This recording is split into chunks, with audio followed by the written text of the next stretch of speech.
Marco, ¿pueden quitar, por favor? Gracias. Muy buenos días, compañeras y compañeros de La Fuente. Gracias por acompañarnos. Muchas gracias, senadora López Rabadán. Damos inicio a la contramañanera de los lunes con la senadora López Rabadán. Arrancaríamos con la participación de la senadora y posteriormente daremos lectura a las preguntas que amablemente nos han hecho llegar. Senadora, tiene usted la palabra. Buenos días, muchas gracias. Muchas gracias, querido Sergio. Muchas gracias a todas y a todos. Buenos días a quienes nos acompañan de los medios de comunicación y a quienes nos siguen a través de sus redes sociales. Muchas gracias. Nos siguen tanto en México como en el extranjero. Gracias por su tiempo y por su espacio el día de hoy aquí en esta contramañanera. Bienvenidos al Senado de la República, que como ustedes saben es la casa de la oposición. La Organización de las Naciones Unidas para la Agricultura y la Alimentación, la FAO, señala que México es el cuarto productor de huevo en el mundo. Sin embargo, a pesar de nuestro potencial, el sector avícola en nuestro país ha tenido muchas limitantes, como tantas otras industrias. Hoy se encuentra en crisis por la incapacidad del gobierno federal. El precio del huevo en México está en sus máximos históricos. Es decir, nunca antes habíamos visto un precio tan elevado por un kilo de huevo. Por el mal manejo económico del país, el dinero que ganan las familias mexicanas cada día alcanza para llevar menos comida a sus casas. Según los datos de la propia Secretaría de Economía, en el inicio del 5º año del gobierno del expresidente Fox, el kilo de huevo blanco en la central de abastos, aquí en la Ciudad de México, costaba 11 pesos con 83 centavos.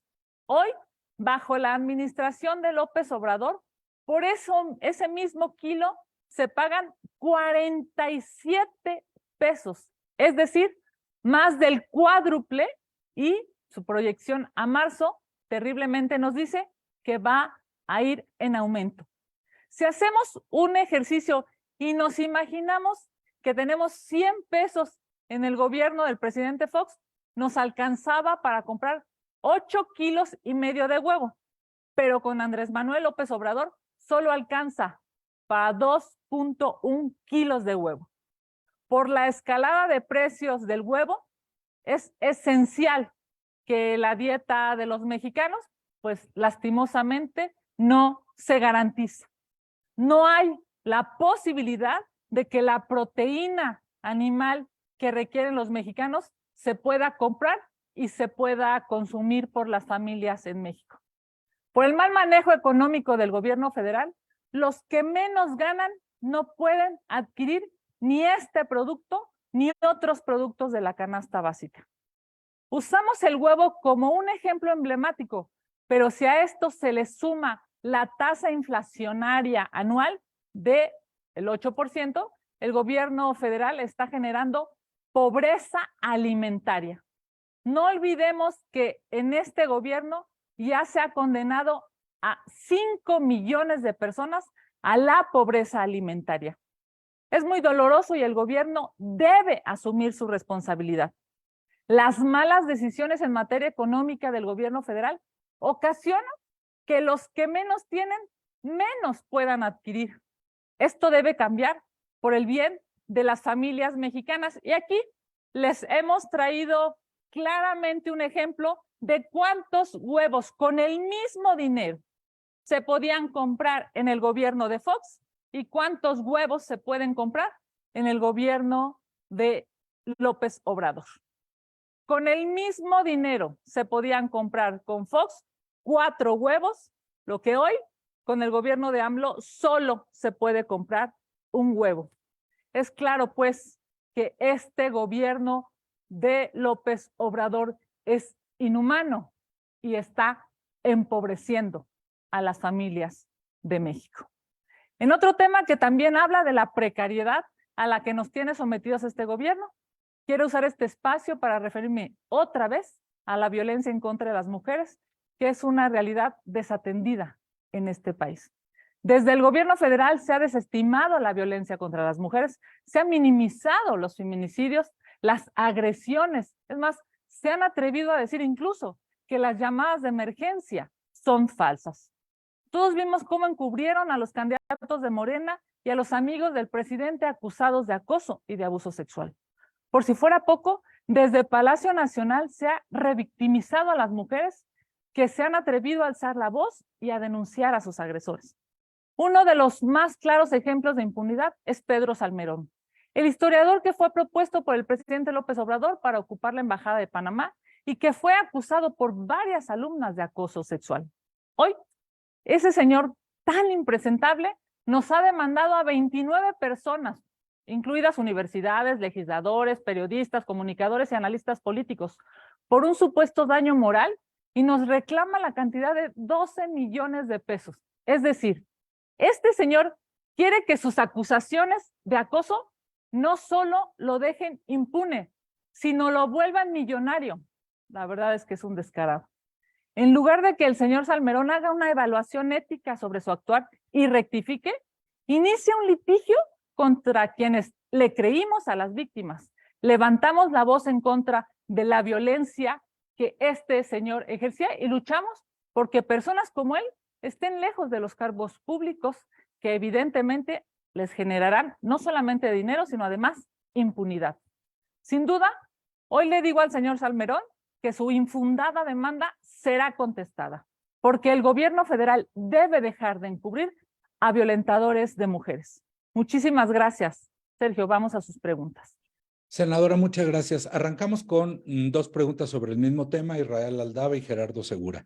Israel Aldave le pregunta, ¿qué opina sobre la condecoración que otorgó Andrés Manuel al presidente de Cuba y el Senado, vigilante de la política exterior? ¿Qué puede hacer o cómo alzará la voz para evitar que prospere el plan del gobierno de encabezar a un grupo de países en contra del bloque a la isla? Y en el mismo tema, Gerardo Segura le pregunta, ¿qué opina de que un dictador sea condecorado por López Obrador? ¿Debería México condenar el régimen opresor cubano? Bueno, primero que nada decir que es una vergüenza que el presidente López Obrador ocupe los nombramientos que la ley le permite, porque esta condecoración, este reconocimiento lo hace el Ejecutivo. Es una vergüenza que ocupe esos nombramientos para condecorar a sus amigos que violan derechos humanos. Es claro y es público que el gobierno de Cuba no permite las manifestaciones, encarcela a sus opositores y, por supuesto, no da garantías de protección de derechos humanos a quienes viven en Cuba y no están de acuerdo con este régimen que, por cierto, entre otras cosas, se parece mucho al de López Obrador porque empobrece a las personas. Cuando yo vi la foto de López Obrador y de Díaz-Canel, lo primero que me vino a la mente es, ustedes lo recordarán, esa canción que dice, todos los tiranos se abrazan como hermanos, ¿no? Una canción famosísima y la verdad es que no hay mejor ejemplo de esa canción que esa foto.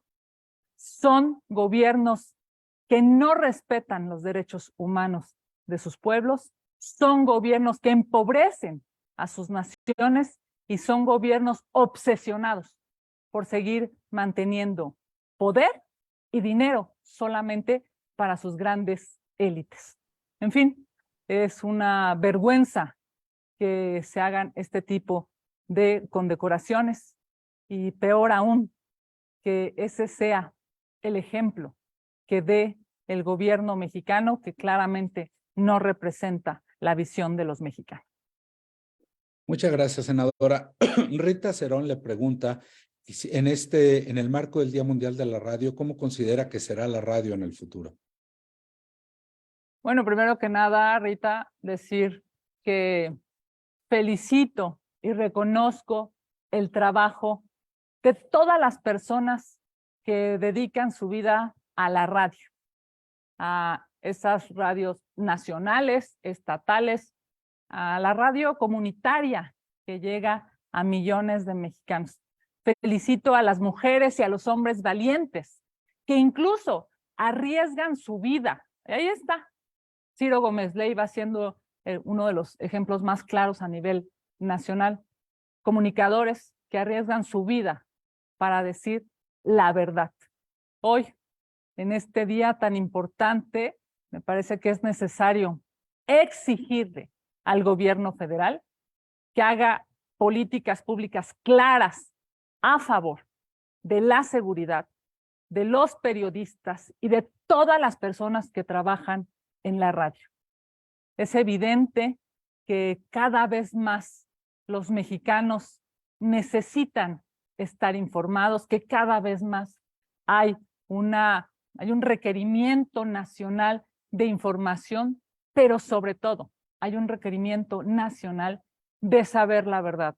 A todas las mujeres y a todos los hombres que hacen de su vida diaria justamente esta profesión, este mecanismo de comunicación para llegar a millones de mexicanos, a todas ellas, a todos ellos, muchísimas felicidades. Y por supuesto, esperar que la radio a futuro sea libre, sea veraz, sea protegida por las instituciones mexicanas. Gracias, senadora. Vero Macías y Adrián Ojeda le preguntan sobre el mismo tema. Leo las dos preguntas. Primero, Vero Macías. Siguen sin sesionar las comisiones de Gobernación y Estudios Legislativos Segunda para analizar y votar la cláusula de vida eterna. Se acusa de un retraso para que la Suprema Corte no pueda resolver las acciones antes del proceso en el Edomex y Coahuila. ¿Qué opina de ello? Y Adrián Ojeda, en el mismo tema, le dice: quisiera saber si es que su grupo parlamentario puede o no presionar a la comisión que encabeza la senadora Mónica Fernández para analizar ya en comisiones lo que falta del plan B, ya sea solos o con todo el bloque de contención, ya que el tiempo corre y esto está agotando el tiempo. Bueno, primero que nada decirles, el plan B por sí mismo es un plan destructor. El plan B por sí mismo lastima a las instituciones democráticas que nos hemos dado. Ahora, este fin de semana, hemos visto este análisis del colectivo de mujeres en plural, cómo pues va a haber una merma de los derechos que ya las mujeres habían adquirido para las campañas. El plan B daña a las instituciones, daña al INE, daña a los OPLES y daña a las mujeres. Además, por cierto, también daña a los partidos políticos y daña a los gobernadores y a los alcaldes. Así es que nosotros seguiremos diciendo no a este plan B, que claramente es un plan destructivo. Y todas las artimañas que ocupe este gobierno, todas las reclamaremos, por supuesto, en la Corte. Y esperamos que la Corte pueda resolver en tiempo y forma. Lo que hoy nos queda claro es que los votos que tiene Morena no los ocupa para beneficiar al pueblo de México, los ocupa para lastimar a nuestra democracia y los ocupa prioritariamente para aspirar, porque no lo van a conseguir, a tener más poder y más dinero. Así es que nosotros seguimos firmes diciendo no al plan B y sí a las instituciones democráticas que nos hemos dado. Muchas gracias, senadora. Magali Juárez le pregunta: ¿cuál es el balance del cierre de pre-campañas en el Estado de México? El equipo de Delfina Gómez se quejó de que quisieron sabotear su evento y además son los que más denuncias presentan ante las autoridades electorales. Claramente ya iniciaron, digamos, las fuerzas, los pesos y los contrapesos en el Estado de México.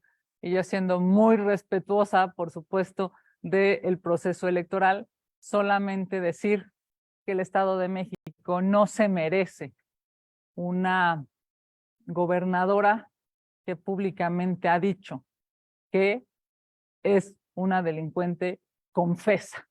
No puede ser que el Estado de México tenga como pues, titular del Poder Ejecutivo a una señora que a su paso por la SEP simple y sencillamente la mermó, la lastimó y continuó con esa destrucción de algo que debería ser importantísimo para los mexicanos, que es la educación.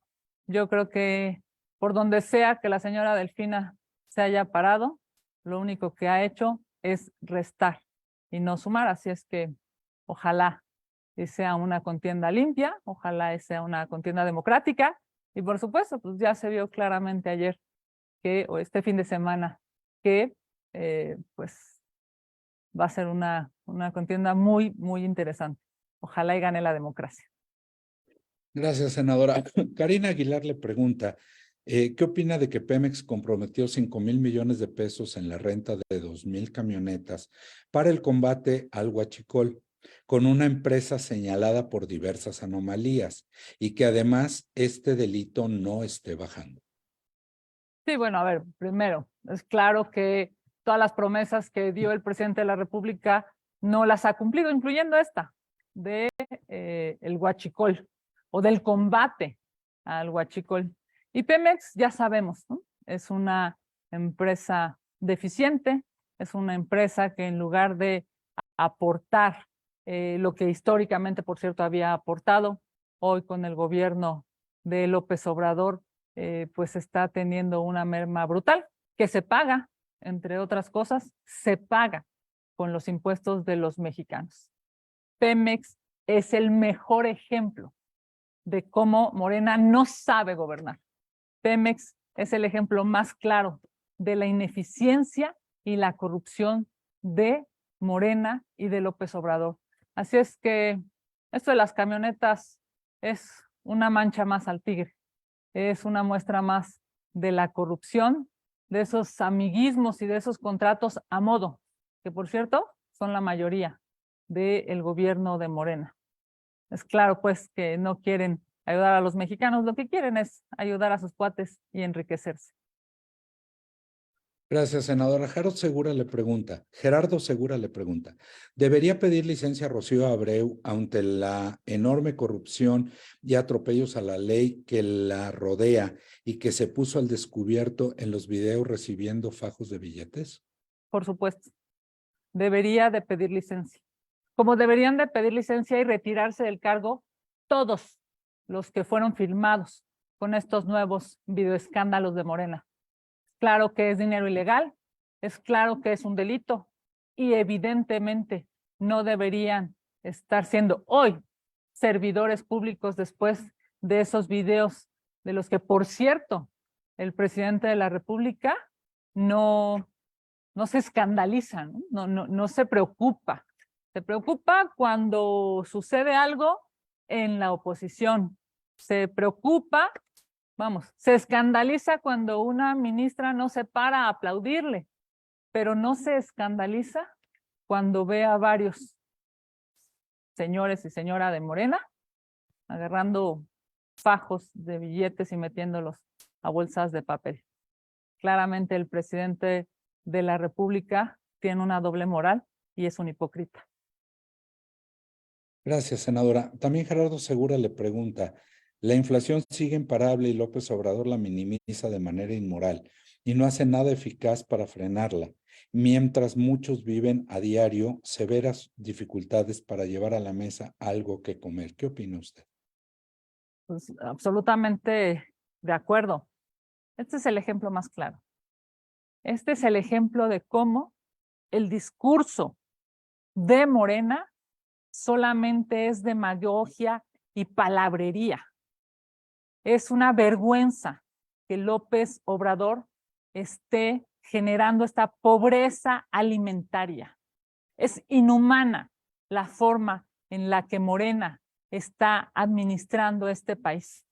Así de claro, estos son los huevos que se podían comprar con el mismo dinero que hoy solo se pueden comprar estos. No necesitamos más que esta imagen para demostrar que Morena empobrece a los mexicanos y que no saben hacer gobierno. Muchas gracias, senadora. Ernesto Osorio, para finalizar, le pregunta, ¿Cuándo van a desahogar el nombramiento de los 2 comisionados que faltan del INAI? Y si no piensan urgir a que se constituya el comité técnico evaluador que habrá de elegir a los 4 consejeros nuevos del INE. Por supuesto que sí, va a haber de entrada el INAI.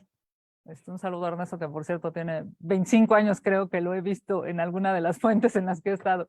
Bienvenido, Ernesto. A ver, decirte, hemos fijado una posición clara desde el Partido Acción Nacional, lo hicimos, el grupo parlamentario, incluida una servidora, porque es necesario que se fortalezca al INAI, porque es necesario que se nombren a las 2 personas que se requiere nombrar por parte del Senado de la República, porque ha sido un litigio, digamos, interno en las comisiones y después en el Pleno, y no hay hoy un acuerdo, porque claramente quien no quiere que esto se apruebe es el grupo mayoritario.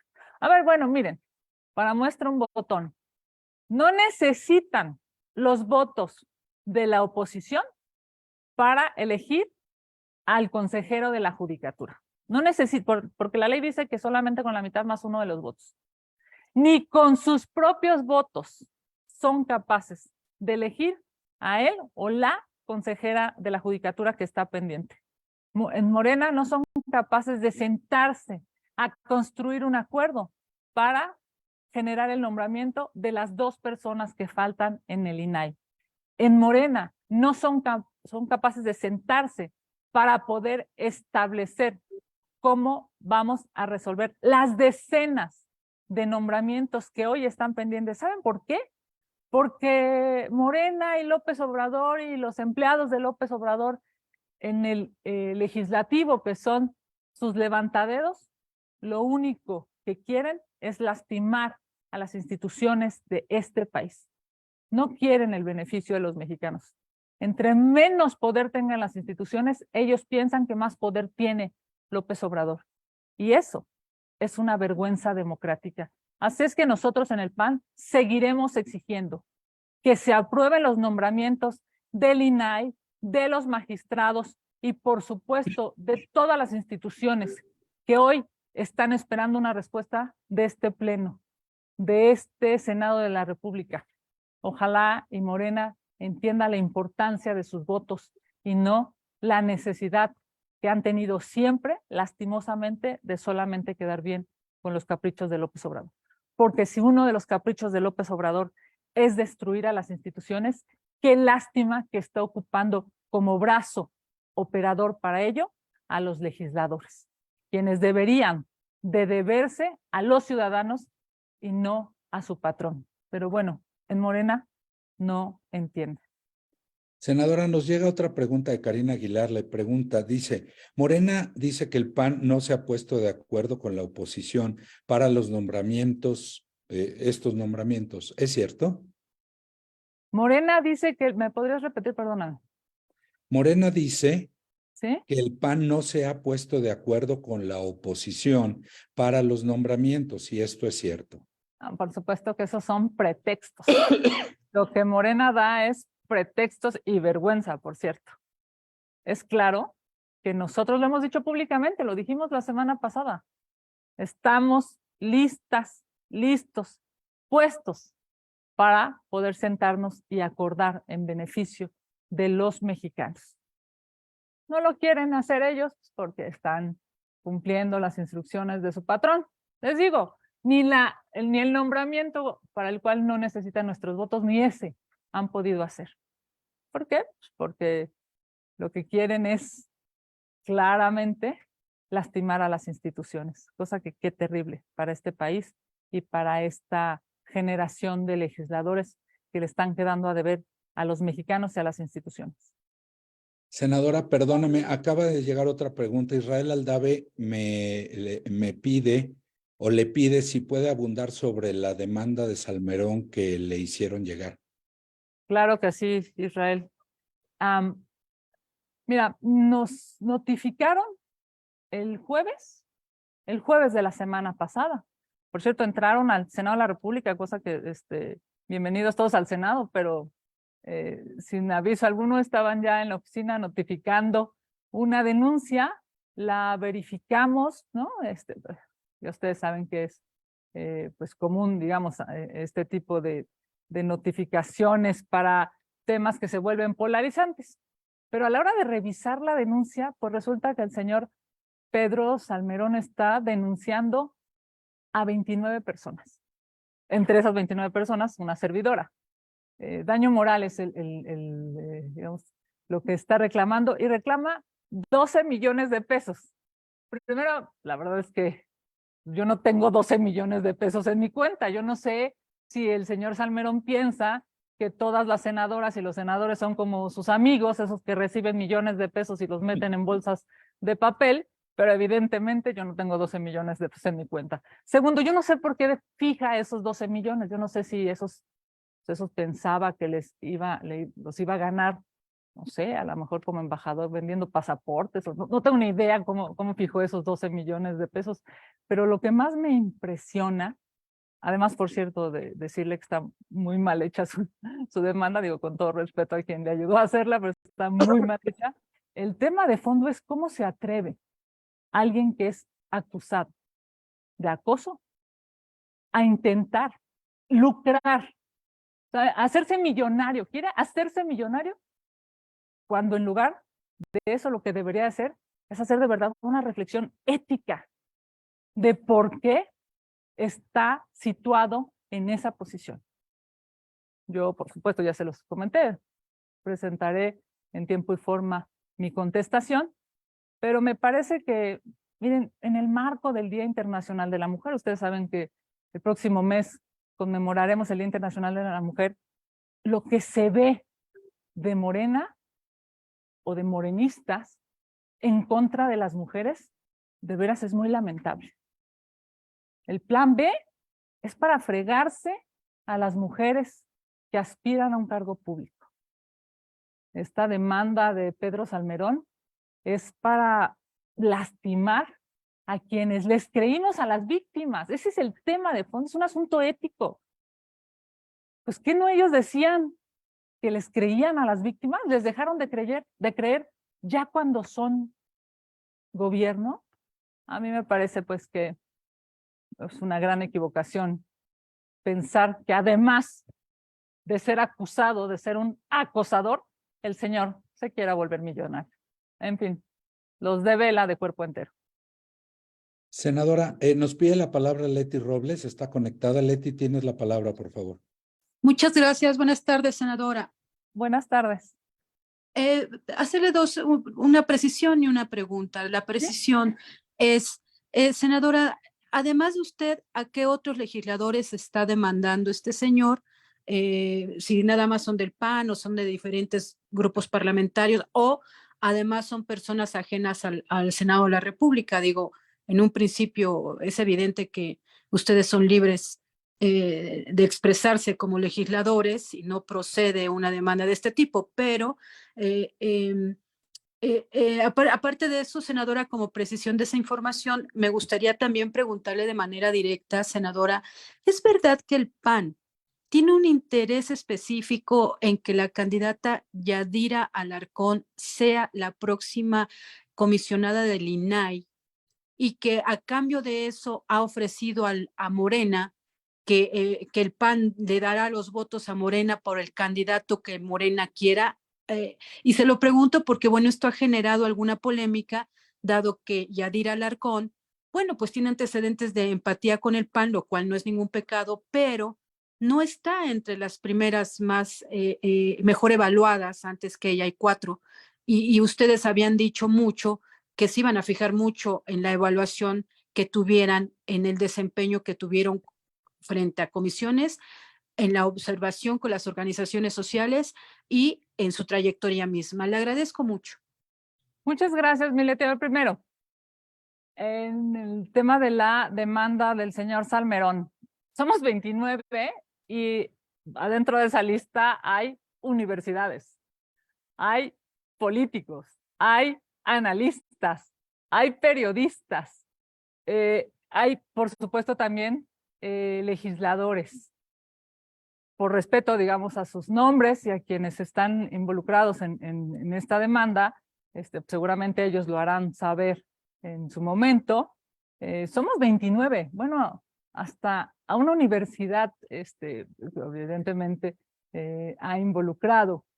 Yo creo que, de verdad, yo no sé quién le hizo esa propuesta o de quién fue la idea, pero sin lugar a duda fue una idea grande, por no decir, ¿no? Otra cosa. Es evidente que es un gran error. Yo te voy a decir, cuando la estaba leyendo, no imaginé cuál es el sentido. Si el sentido es hacerse millonario, si el sentido es hacerse famoso, si el sentido es quedar a la luz pública como, no solamente como un acusado de abuso, sino también como alguien que quiere lastimar a quienes le creemos, a las víctimas. Pero cualquier resultado me parece que es negativo para el señor Salmerón.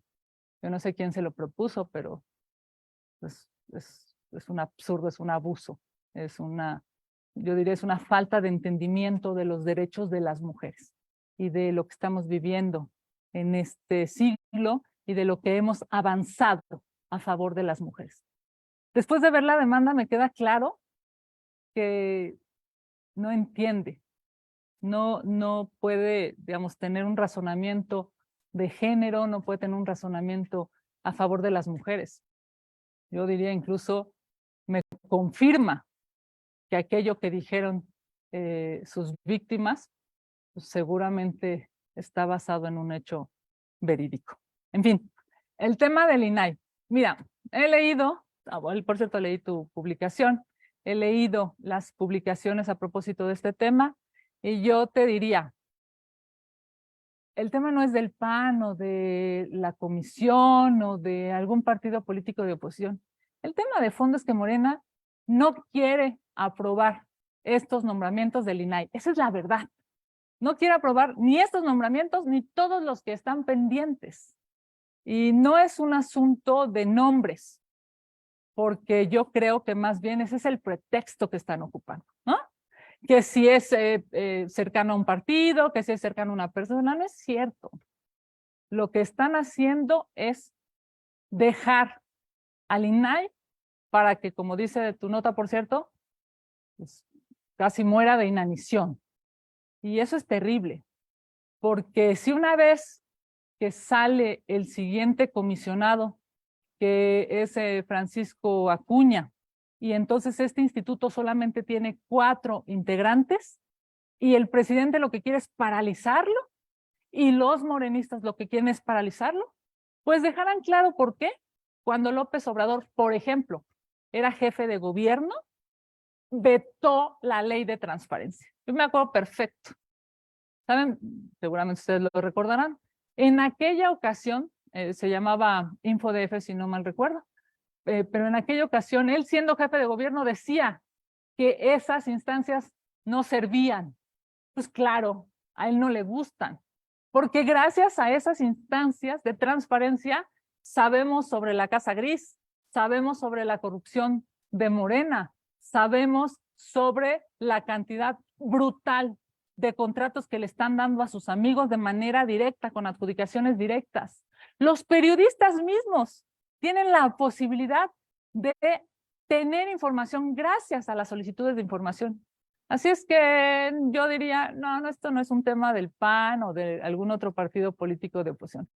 Este es un tema claro por el que Morena, lastimosamente, quiere paralizar al INAI.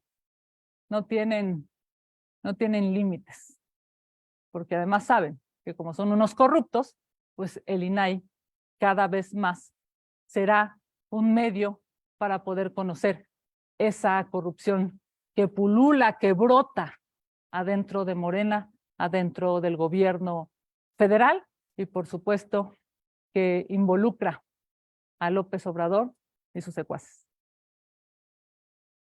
Senadora, no tenemos más preguntas. Le agradezco a usted, le agradezco a las y los compañeros de La Fuente por acompañarnos. Les estaremos enviando los materiales conforme los vayamos construyendo. Muy buenos días, muchas gracias. Muchas gracias, querido Sergio. Muchas gracias a todas y a todos. Que sea una gran semana para todos. Un abrazo. Gracias por conectarse.